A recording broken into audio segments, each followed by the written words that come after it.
We're back. We're on Genesis 14, picking up on verse 13. Verse 13.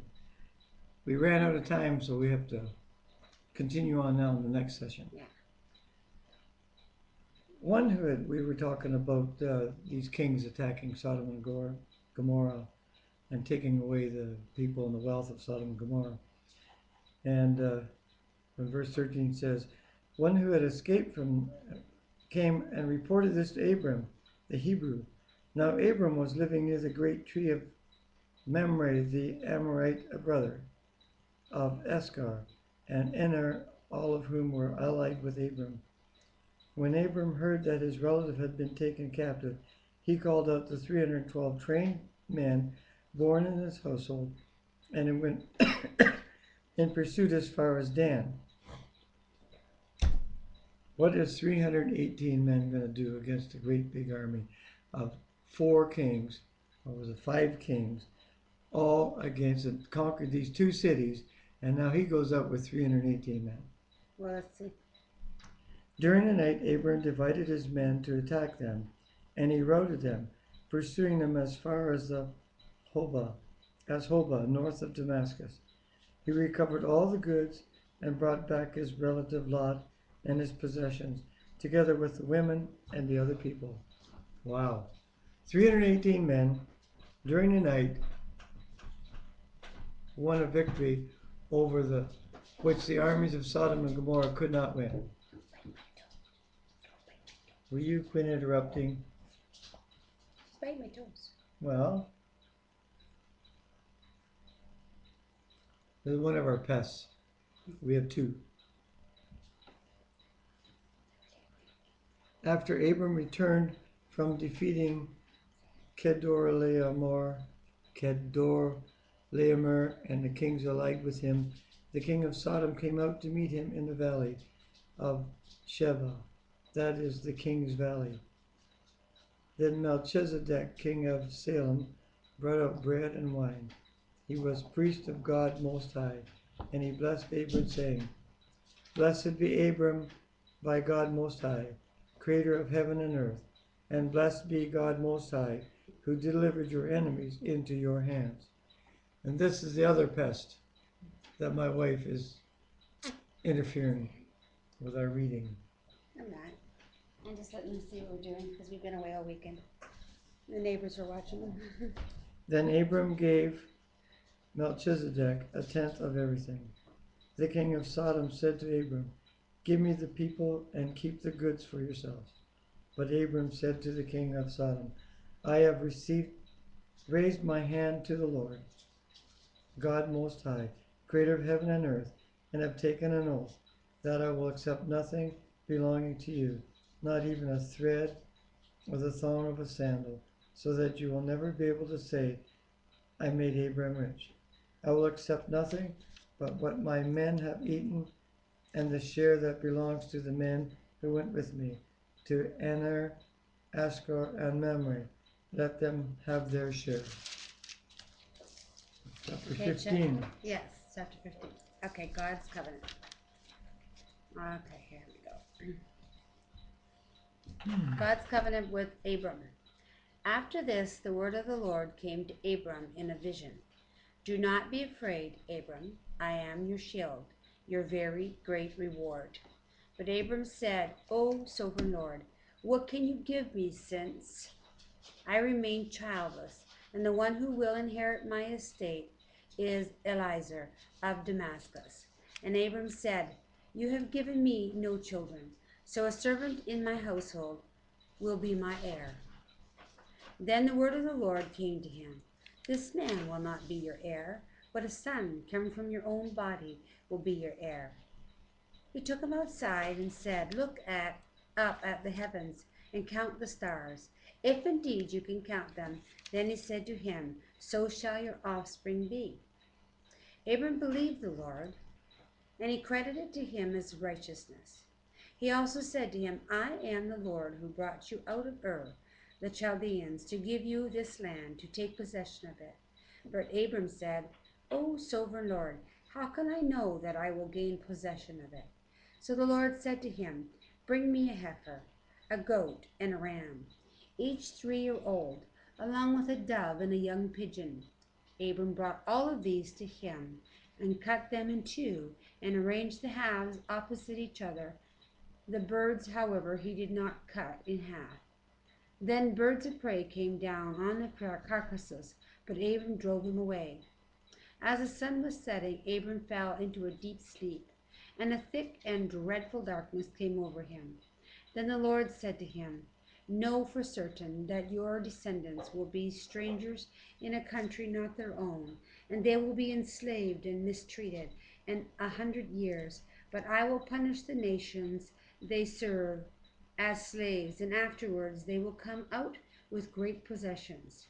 You, however, will go to your father in peace and be buried at a good old age. In the 4th generation, your descendants will come back here, for the sin of Amorites has not yet been reached its full measure." When the sun had set and the darkness had fallen, a smoking firepot with a blazing torch appeared, and it passed between the pieces. On that day the Lord made a covenant with Abram and said, "To your descendants I give this land, from the river of Egypt," there you go, there's the geographic location, "from the river of Egypt to the great river of the Euphrates, the land of the Canaanites, the Kenizzites, the Cadmonites, the Hittites, the Perizzites,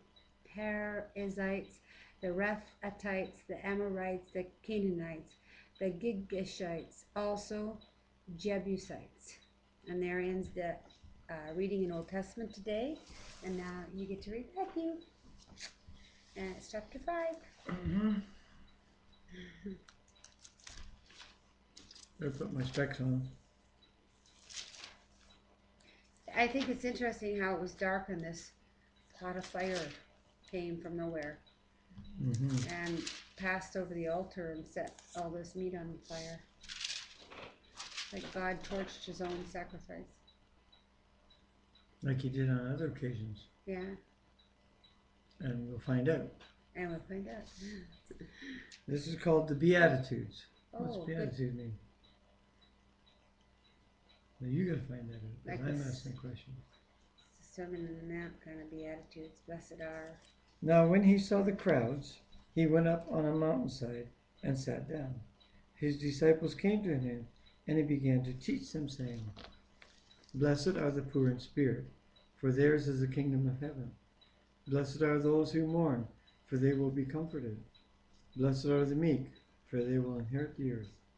Blessed are those who hunger and thirst for righteousness, for they will be filled. Blessed are the merciful, for they will be shown mercy. Blessed are the pure in heart, for they will see God. Blessed are the peacemakers, for they will be called sons of God. Blessed are those who are persecuted because of righteousness, for theirs is the kingdom of heaven. Blessed are you when people insult you, persecute you, and falsely say all kinds of evil against you because of me. Rejoice and be glad, because great is your reward in heaven. For in the same way they persecuted the prophets who were before you." The next section is called Salt and Light. You are the salt of the earth, but if the salt loses its saltiness, how can it be made salty again? It is no longer good for anything except to be thrown out and trampled by men. You are the light of the world. A city on a hill cannot be hidden. Neither do people light a lamp and put it under a bowl. Instead, they put it on its stand, and it gives light to everyone in the house. In the same way, let your light shine before men, that they may see your good deeds and praise your Father in heaven. The fulfillment of the law. Do not think that I have come to abolish the law or the prophets. I have not come to abolish them, but to fulfill them. I tell you the truth, until heaven and earth disappear, not the slightest letter, not the least stroke of a pen will be by any means disappear from the law until everything is accomplished. Anyone who breaks one of the least of these commandments and teaches others to do the same will be called least in the kingdom of heaven. But whoever practices and teaches these commandments will be called great in the kingdom of heaven. For I tell you that unless your righteousness surpasses that of the Pharisees and the teachers of the law, you will certainly not enter the kingdom of heaven. It's talking about murder now. You have heard that it was said to the people long ago, do not murder, and anyone who murders will be subject to judgment. But I tell you that anyone who is angry with his brother will be subject to judgment. Again, anyone says to his brother, Raka, is answerable to the Sanhedrin. But anyone who says you fool will be in danger of the fire of hell. Man, that's strong. Yeah. Really strong. Yeah. Oh, we have to be so careful of what we say and our attitude about what Would we that be say. kind of like when kids call each other an idiot? Same thing, right? Ah, Moron. The kind of things the kids say to each other. there are degrading statements, aren't there?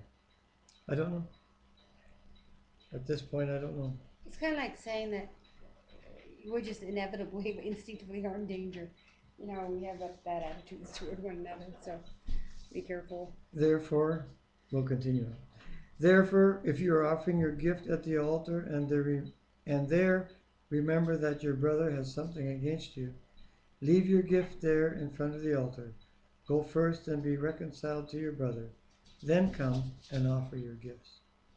Settle matters quickly with your adversary who is taking you to court. Do it while you are still with him on the way, or he may hand you over to the judge, and the judge may hand you over to the officer, and you may be thrown into prison. I tell you the truth, you will not get out until you have paid the last penny. That's hard. How can you be in jail And earn money so you can pay it? So it seems to me like you'd just be the rest of your life in jail. It could be just a little matter and you end the rest of your life in jail. Nowadays they get a paycheck, a small one, when they're in jail. But I don't know if they did back then. Next section is on adultery.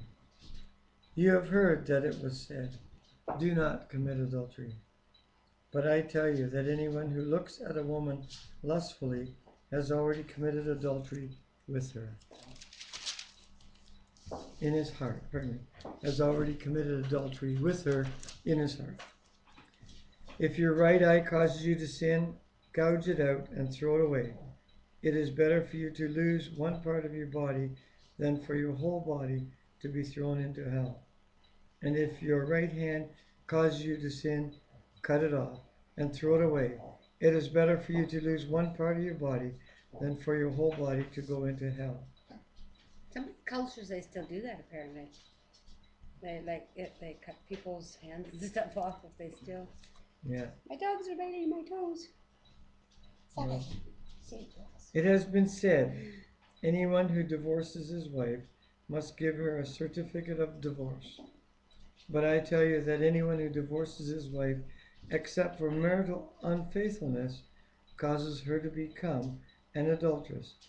And anyone who marries the divorced woman commits adultery.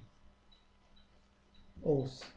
Again, you have heard that it was said to the people long ago, do not break your oath, but keep the oath you have made to the Lord. But I tell you, do not swear at all, either by heaven, for it is God's throne, or by the earth, for it is his footstool, or by Jerusalem, for it is the city of the great King.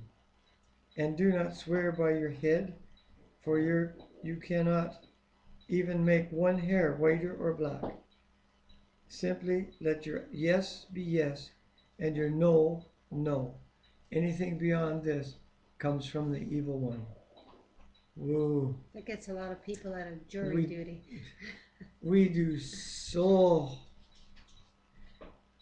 speak words carelessly. So we do not understand or comprehend the power of our words.